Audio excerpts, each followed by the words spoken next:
There is a skill that separates the man who navigates human relationships with genuine accuracy from the man who is perpetually surprised by what the people around him actually want and actually feel. The skill of reading what is actually being communicated beneath what is being said. Most communication between human beings is not primarily verbal. The words carry a portion of the meaning, often a small portion. The rest is carried by everything else, by the quality of attention given, by the physical orientation of the body, by the timing of responses and the texture of silences and the specific ways in which behavior shifts in the presence of one person compared to another. The man who reads only the words misses most of what is actually being communicated. And in the domain of attraction, where the most important things are almost never said directly, the man who reads only the words misses almost everything. This is not because women are deliberately concealing what they feel. It is because genuine attraction, genuine interest, genuine desire are not primarily verbal experiences. They are experiences that express themselves through the whole of a person's behavior rather than through the specific sentences they choose to form. And reading that whole, reading the full signal rather than only the verbal portion of it, is a skill. One that can be developed. One that, once developed, changes how accurately a man can navigate the specific territory of human connection that is most important to him. My name is Niccolò Machiavelli. I spent 14 years reading people in the most politically demanding environment that Renaissance Europe produced. Reading what ambassadors were actually communicating beneath their formal diplomatic language. Reading what princes actually intended beneath their stated positions. Reading what the room was actually telling me beneath the words being spoken in it. The skill I developed in that context applies with direct precision to the domain of attraction, because the fundamental dynamic is the same. A person wants something. The wanting is real. And the wanting expresses itself through the whole of their behavior in ways that the accurate reader can see and the inaccurate reader misses entirely. Today we examine 3 specific expressions of genuine female attraction. Not tricks to look for. Not signs to hunt for with the anxious vigilance of a man who is not certain whether what he is experiencing is real. The natural, consistent, observable expressions of a psychological reality that is simply there when it is there and simply absent when it is absent. The man who can read them accurately has something genuinely useful, not a technique for manipulation. An accurate map of a territory that most men navigate with considerably less clarity than the territory deserves. Before I describe the 3 signs, I want to address something directly that will make everything I describe more useful rather than less. The accurate reading of attraction is only valuable to a man who is reading genuinely rather than wishfully. The wishful reader sees what he wants to see. He notices the signs that confirm what he hopes is true and overlooks the signals that complicate the picture. He interprets ambiguous behavior in the direction of his desires rather than in the direction of accuracy. This kind of reading is not useful. It is worse than not reading at all because it produces a false confidence that leads to action based on a misreading of the situation. The accurate reader sees what is actually there. He notices confirming signals and he notices the absence of confirming signals. He holds what he observes without immediately interpreting it to mean what he wants it to mean. He waits for the pattern rather than reading the single instance, because the pattern is what tells the truth. Any single signal can be explained by 100 different things. The consistent pattern of multiple signals across multiple interactions is much harder to explain away. So, as I describe the 3 signs, hold them not as individual instances to confirm but as patterns to observe across time. The man who notices one of them once and concludes he has read the situation accurately is not reading accurately. The man who notices all 3 of them consistently across multiple encounters is reading something real. With that said, the 3 signs. The first sign is the investment of genuine attention. When a woman is genuinely drawn to a man, the quality of her attention toward him changes. Not always dramatically, not always obviously, but in a way that is legible to anyone who is reading carefully rather than wishfully. Genuine attraction produces genuine attention. The specific, focused, somewhat involuntary directing of awareness toward the person who has produced the attraction. This is not a strategic decision. It is the natural output of the wanting system that has been activated by the encounter. What does this look like in practice? She remembers things. Not because she made an effort to remember them. Because the attention was genuinely present when they were said. The man who mentioned something in passing in a previous conversation and finds that she has retained it and references it later has experienced the expression of genuine attention. She was not strategically cataloging information for future use.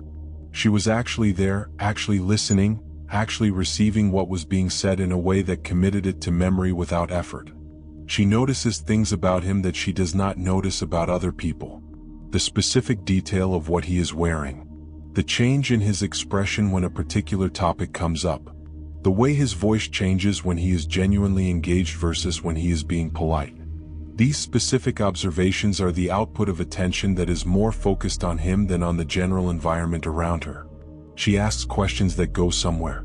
Not the social questions of polite conversation that are designed to maintain engagement rather than to genuinely discover. Questions that follow from what he has said with a specificity that reveals she has actually been thinking about what he said. The question that is clearly generated by genuine curiosity about him rather than by the social requirement to contribute to the conversation. And her attention has a quality of waiting for him. Of being oriented toward him in the room even when she is engaged with other things. Of returning to him as a reference point in a way that reveals something about how her attention is actually organized. This quality of genuine attention is one of the most reliable first expressions of genuine attraction because it is one of the most difficult to fake across time. You can perform attention for the duration of a single conversation. You cannot perform it consistently across multiple encounters without the performance becoming visible as performance.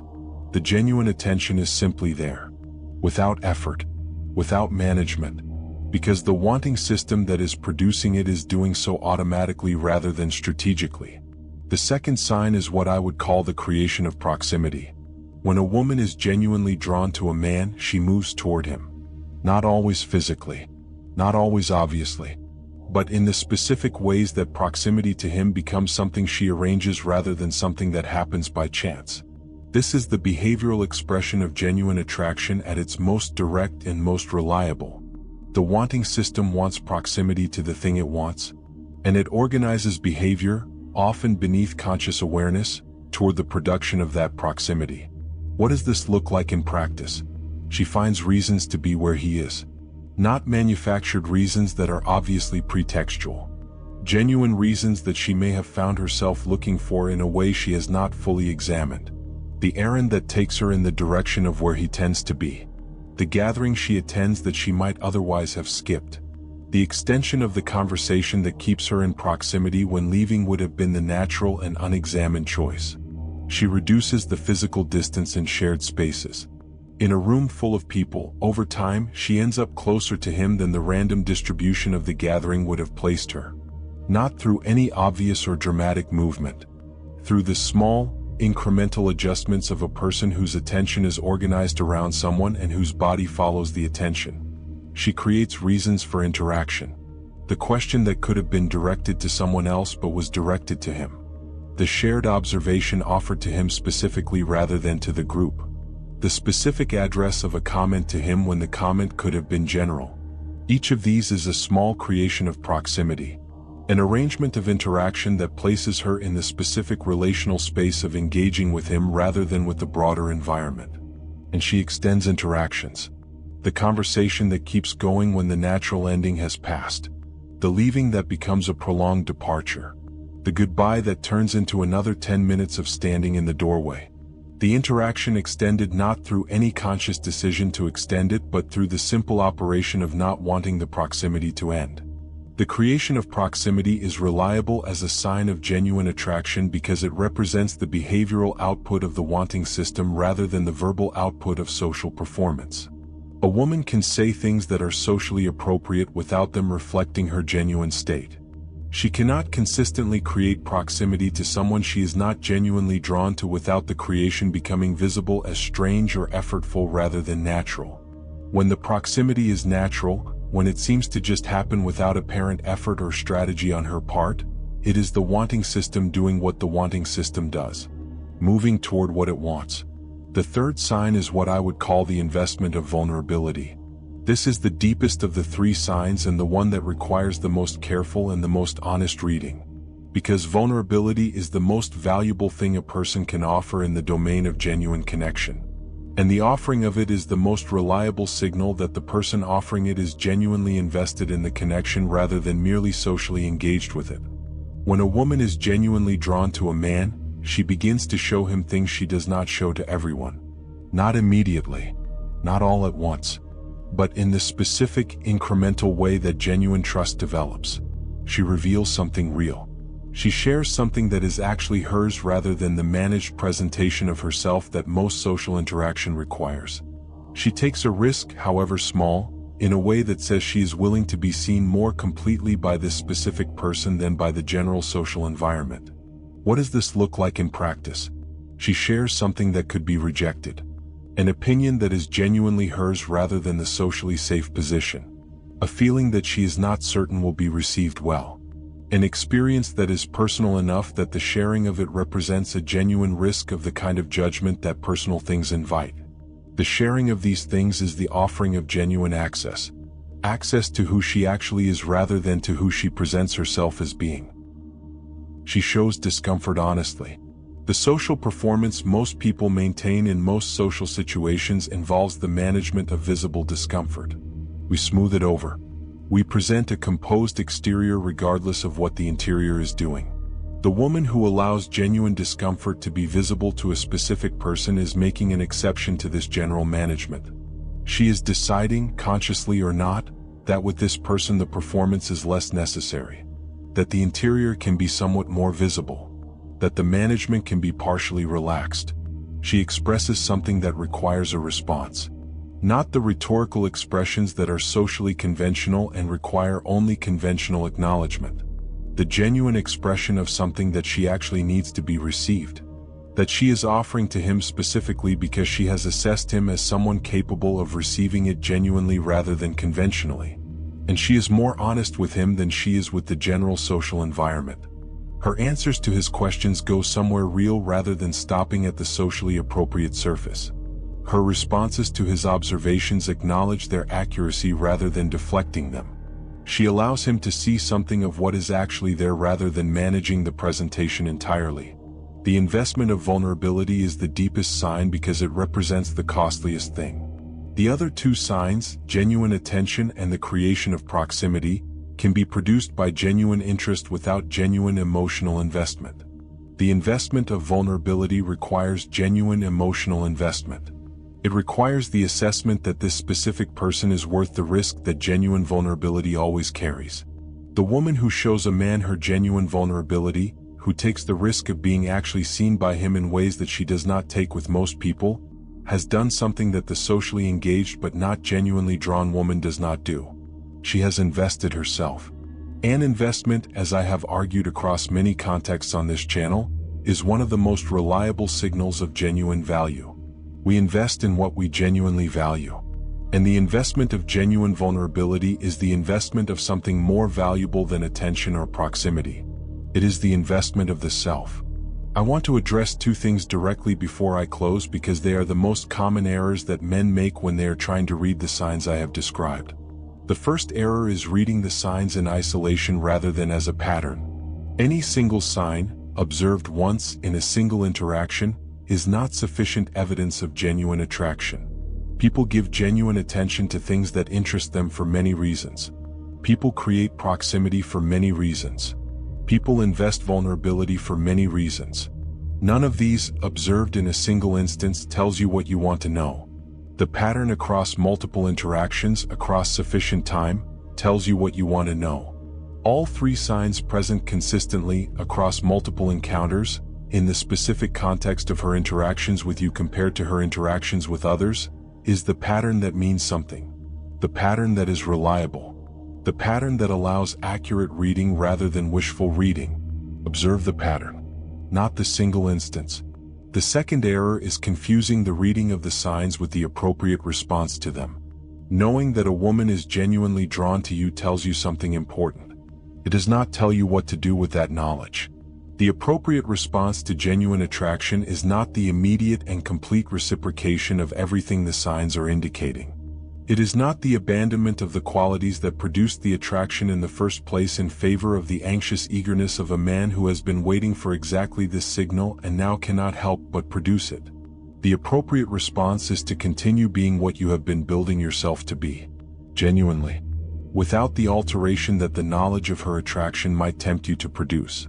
Because what attracted her was you, pointed at your direction, absorbed in your becoming. Not needing her specific response to maintain your fundamental quality and your fundamental direction.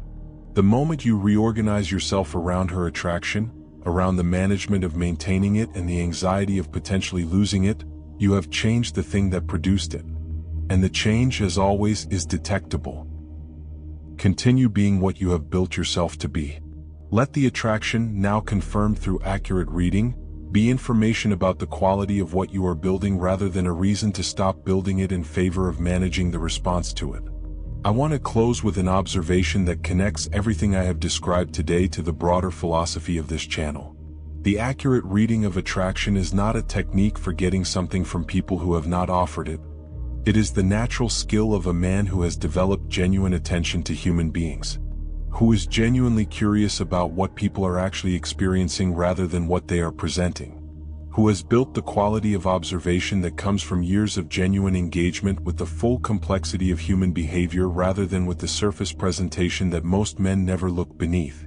I developed this quality across 14 years of reading men whose behavior I needed to read accurately or whose misreading would cost the republic I was serving something real. The skill transferred to every domain of human interaction I engaged in because it is not a domain-specific skill. It is the skill of genuine attention to what is actually there. The man who develops genuine attention to human beings, who learns to read what is actually being communicated rather than only what is being said, has something that serves him everywhere. In negotiation, in leadership, in friendship, in the specific domain of attraction that we have been discussing today. Not as a tool for manipulation, as the accurate navigation of a world populated by human beings who are always, communicating something beyond what they are saying.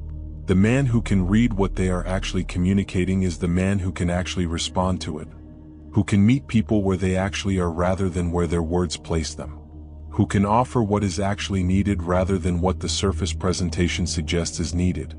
That man navigates human relationships with a quality of accuracy and a quality of genuine connection that the man who reads only the words never achieves. Build that quality. Not to read women specifically, to read human beings accurately. The reading of attraction will follow as the natural application of a skill that is worth building for reasons that go far beyond any single domain of its use.